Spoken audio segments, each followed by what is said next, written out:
Você pode aí abrir a palavra do Senhor, por favor?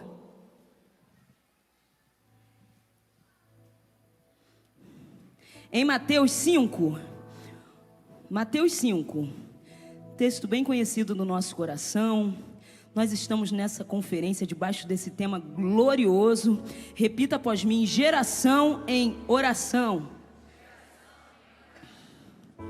E no ano da oração tanta coisa tem acontecido.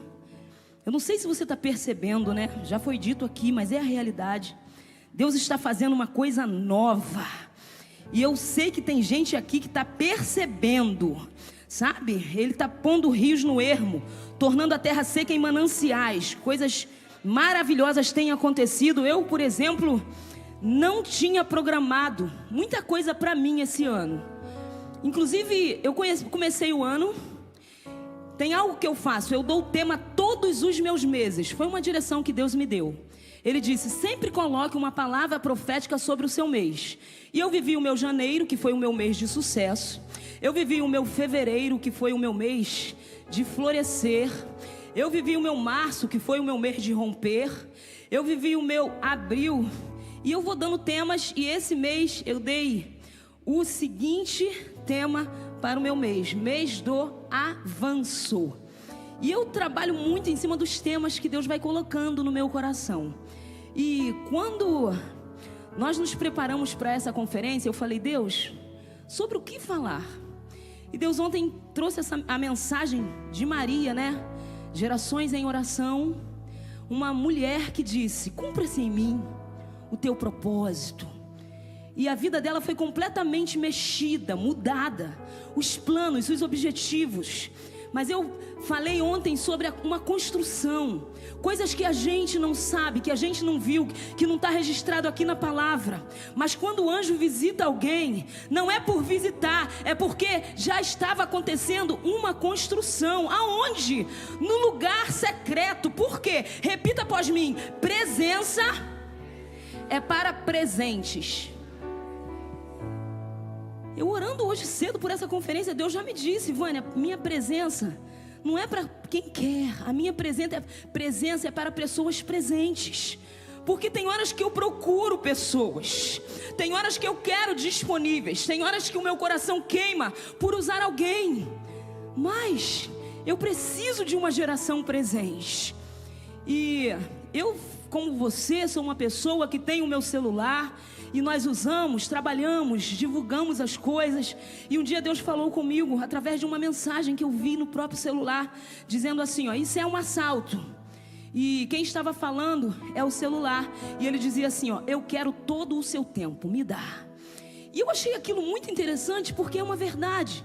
Se deixarmos, o celular, ele toma o nosso tempo, ele quer roubar o nosso tempo. Mas eu quero dizer para você: a questão da oração não é, como eu disse, para quem quer, é para quem está presente.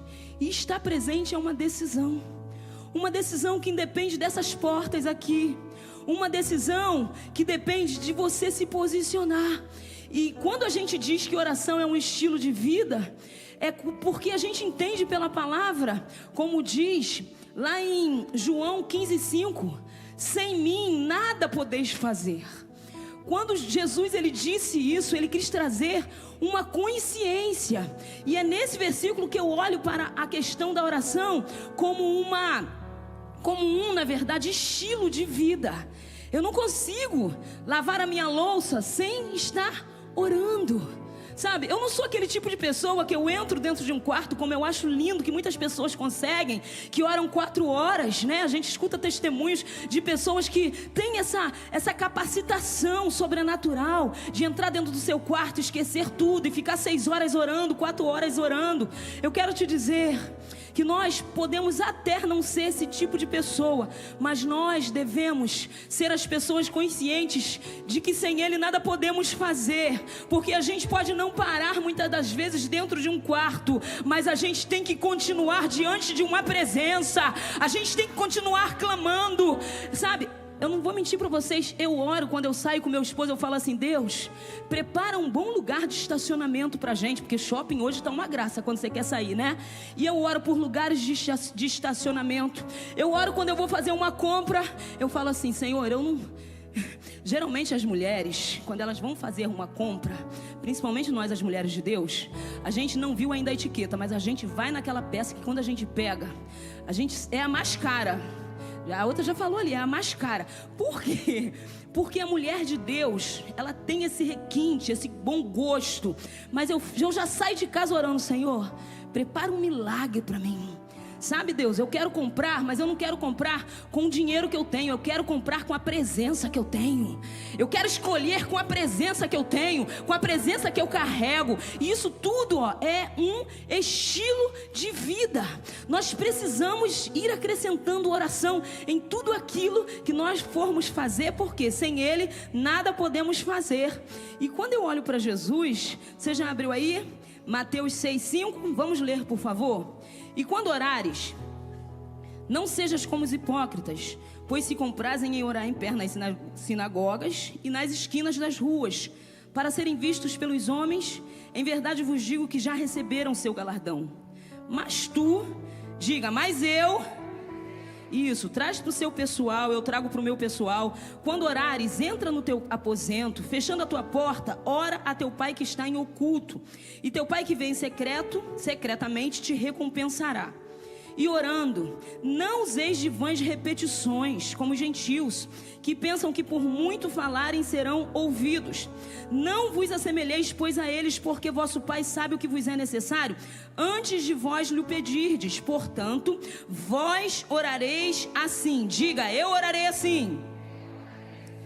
Deixa eu continuar. Pai nosso que estás no céu, santificado seja o teu nome. Venha o teu reino, seja feita a tua vontade, assim na terra como no céu. O pão nosso de cada dia nos dá hoje. Perdoa-nos as nossas dívidas, assim como nós perdoamos aos nossos devedores. E não nos induzas à tentação, mas livra-nos do mal, porque teu é o reino, o poder e a glória para sempre. Diga amém. E ontem eu comecei a desenvolver um pensamento sobre uma mãe que orava, que nem era mãe ainda, mas que gerou Jesus. E como nós estamos falando sobre uma geração de adoração, eu sei que todos nós aqui estamos incluídos no quesito de sermos filhos. E Jesus, ele veio trazendo esse exemplo, esse modelo de oração. E o que eu aprendi com esse modelo, que mexeu muito com a minha estrutura de busca, de entrega, de pedido a Deus.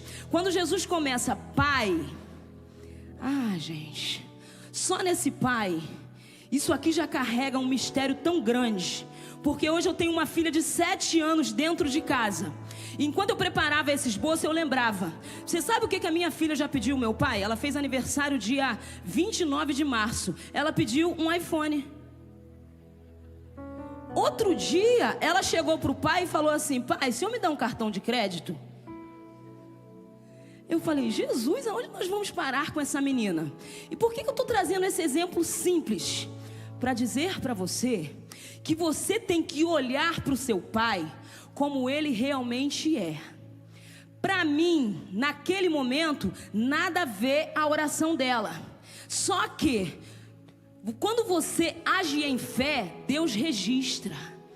Eu disse para você no início que nós estamos vivendo uma estação, mas é o que você está construindo hoje através do seu desejo, do seu pedido, da sua visão profética, que amanhã você vai viver exatamente isso. E não importa a tua geografia, não importa a tua condição financeira. Eu falei isso e eu acho muito sério, eu vou repetir. Quando Deus falou com José sobre um sonho, Deus não deu a José um saco de dinheiro, Ele deu um sonho. Então assim, você realmente precisa sonhar com coisas grandes. Você precisa falar com teu pai sobre coisas grandes, porque isso glorifica a Deus, isso agrada ao céu. Há de ter na terra alguém que vai achar que você é metida, que você é metido, que você quer ser mais do que os outros. Por isso que muitas das vezes você tem que estar lá no teu oculto, no teu secreto. Eu nunca fui de estar falando muito sobre os meus sonhos, né? E quando eu fui falar para alguém algo grande que eu queria em Deus, a pessoa virou para mim e falou assim, ó: Deus não dá asas à cobra. Quando a pessoa falou isso para mim, você acha que eu me frustrei? Gente, eu aprendi a não me frustrar. Eu aprendi a orar. Quem ora não se frustra.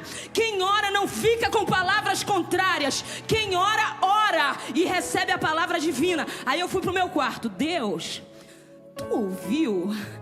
A pessoa disse, Deus não dá asas à cobra. Com ela eu não respondi nada, porque tem coisas que você não tem que responder para pessoas. Você tem que levar a Deus. Se a gente entende isso, a gente evita tanta coisa, tanto problema entre irmãos, né? E aí, quando eu falei com Deus, sabe o que ele me disse? É verdade, eu não dou asas à cobra. Só que, não precisa responder para ela, eu respondo para você. Eu também não tiro asas de águia.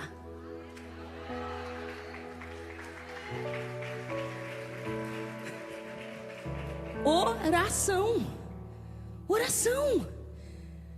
Quando Deus me disse, eu não tiro asas de águia, o que eu acreditava ficou tão forte dentro de mim que eu comecei a pedir outras coisas. Para Carlinha, deve ter sido frustrante não ter recebido o iPhone dela agora. Não ter recebido o cartão de crédito agora. Mas ela já plantou uma semente no coração do pai. Quando chegar a estação dela, ela não vai ter, eu não estou diminuindo nenhuma linha de celular, ela não vai ter um Motorola. Quando chegar a estação dela, ela não vai ter um Samsung, ela vai ter o quê? Diga, um iPhone. Por que eu estou trazendo esse exemplo simples, que eu gosto disso, do dia a dia? Que talvez tenha algumas pessoas aqui que têm um sonho desse tamanho. Não há sonho grande demais para um Deus como o meu e o seu Deus. E Jesus, ele entendeu isso e ele começou dizendo, Pai nosso que estás nos céus. Quando ele diz que estás no céu, ele vem dizendo e ensinando para mim e para você. É outro nível de atmosfera. Nós atuamos aqui na terra. Nós atuamos no limite. Nós temos parede. Nós temos teto. E o nosso Pai, diga, Ele está no céu. Não existe limites. E aí eu ouvi uma frase que diz assim, ó: pense grande. Afinal, ninguém nunca ouviu falar em Alexandre, o Médio. E a gente vai aprendendo com essa oração linda de Jesus. Pai nosso que estás no céu, santificado seja o teu nome. Quando aquela moça chegou diante de mim e disse, Deus não dá asas à cobra, eu poderia deixar de santificar o nome, se eu não orasse, se eu respondesse. Mas eu não respondi, eu fui para a oração. E eu quero te dizer, a tua oração santifica o nome. Na minha oração eu lembro que Isaías diz assim, ó: seu nome será maravilhoso, conselheiro, Deus forte, Pai da eternidade e príncipe da paz. Deus está pronto para maravilhar a sua vida. Deus está querendo te levar para um novo nível de aconselhamento. Ó, maravilhoso, conselheiro. Deus está pronto para te mostrar a força dele no meio da sua fraqueza. Deus forte, Pai da eternidade. Deus é autoridade sobre o teu tempo. Entenda isso. E príncipe da paz. Deus, ele quer você vivendo uma vida de tranquilidade. Eu lembro-me que eu falei para Deus, Senhor, olha essa situação. E ele me disse assim, Vânia, minha filha, eu te trouxe para o meio de águas tranquilas, mas você consegue fazer isso aqui no meio das águas tranquilas.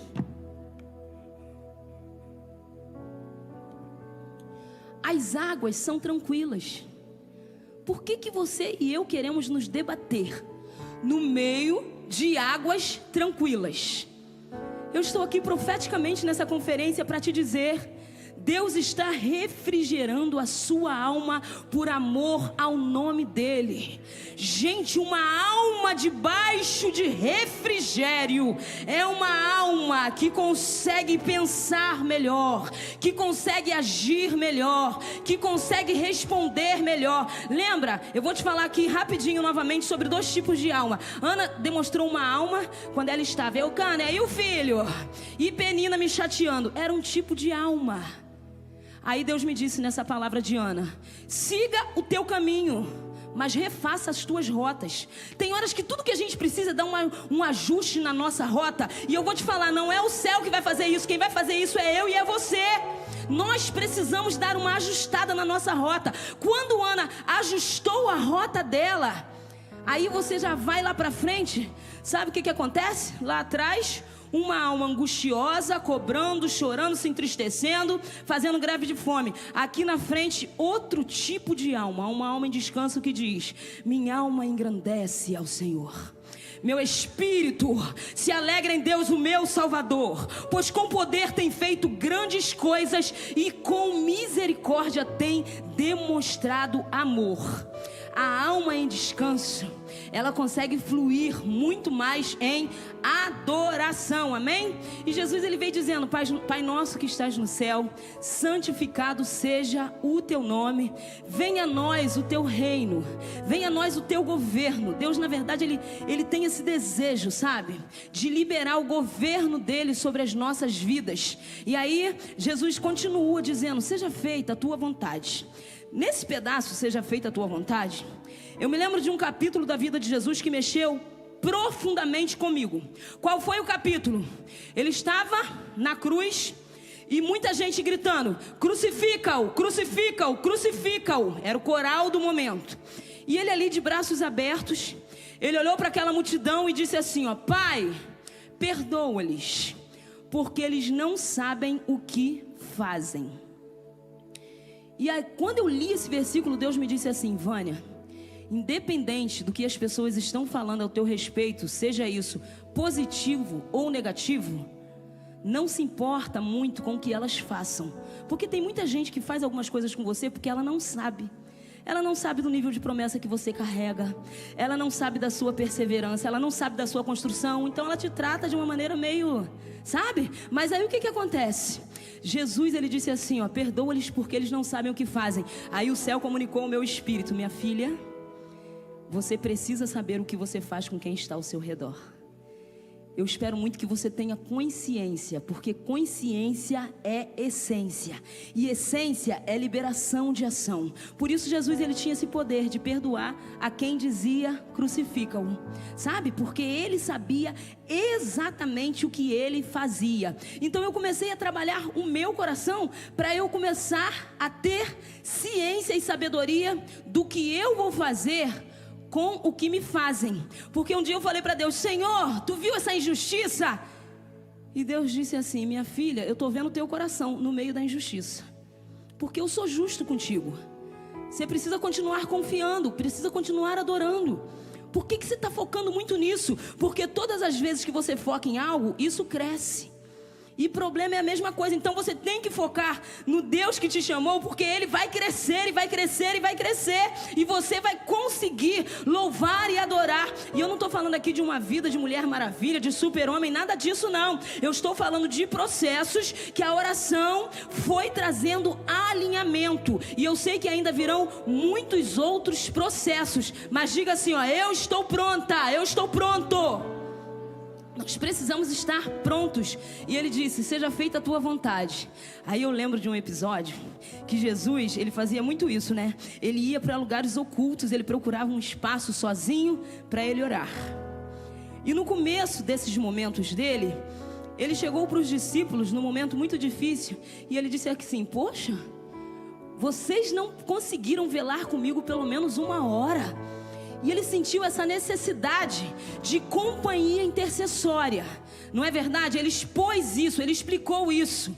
Mas com o tempo, Jesus, ele desenvolveu uma vida tão profunda de oração, que o coração dele também foi mexido e foi mudado. Ele virou para os discípulos em outro momento e falou assim: ficai aqui, enquanto eu vou ali orar. Ele já trazia a responsabilidade para ele sozinho. E aí eu me lembrei que eu fazia... Deus, quando nós assumimos os jovens do Ministério Apacentar, na época, Deus me disse assim: eu quero que você estabeleça, junto aos líderes, uma oração 6 horas da manhã. E nós tínhamos uma equipe de 12 casais de líderes, que trabalhávamos na verdade com aquela questão de tribos. Então tinha 12 casais de líderes. E aí eu comecei uma oração 6 horas da manhã. A juventude não comprou muito, porque na oração já é normal, nem todo mundo compra. Os pastores sabem, né? A gente faz reunião de oração, vem alguns, mas não é todos. E a gente entende até, porque às vezes as orações são dias de semana, sem problemas. Mas chegou um dia que só havia eu e mais 2 pessoas orando. Naquele dia, meu coração ficou meio mexido. E ali mesmo eu falei com Deus: Senhor,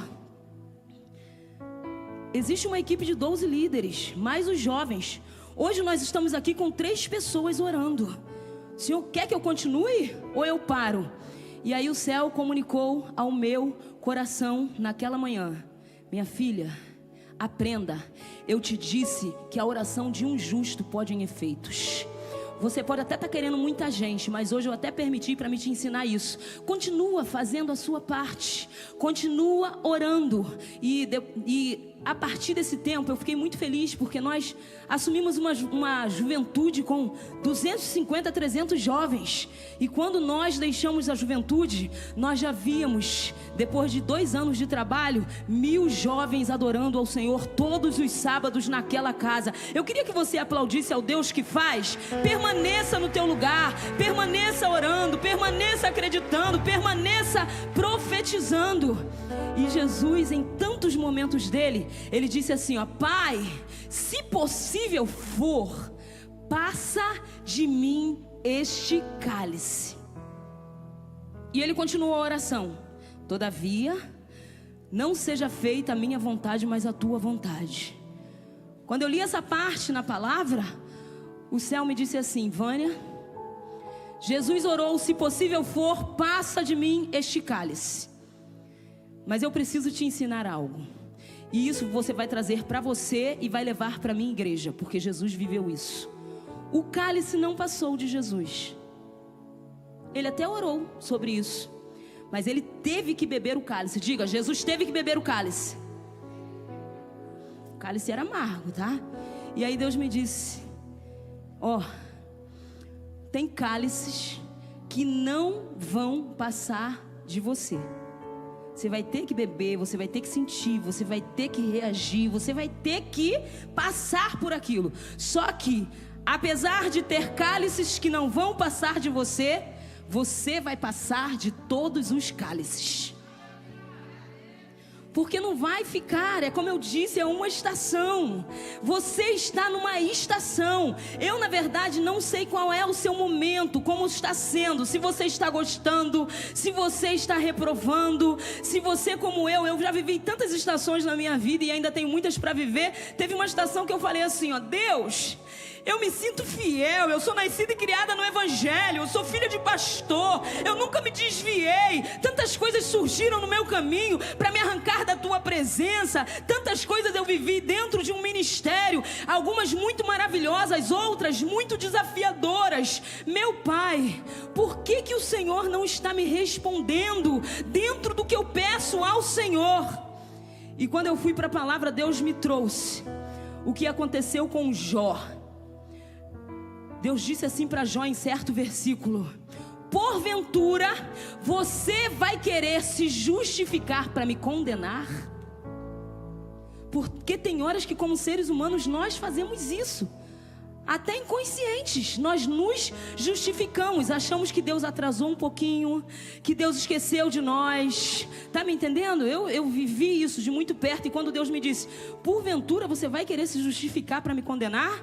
E eu mexi na minha rota novamente, pedi perdão a Deus e falei: Deus, quando eu estiver pronto, o Senhor vai me dar. E eu passei daquela fase. E Deus me respondeu, e Deus me restituiu, e Deus trouxe resposta. Quando Ele começou a me dar esse novo momento, essa nova estação, Ele já tinha me dado um novo coração também. Eu quero dizer que Deus está transformando corações para as novas estações.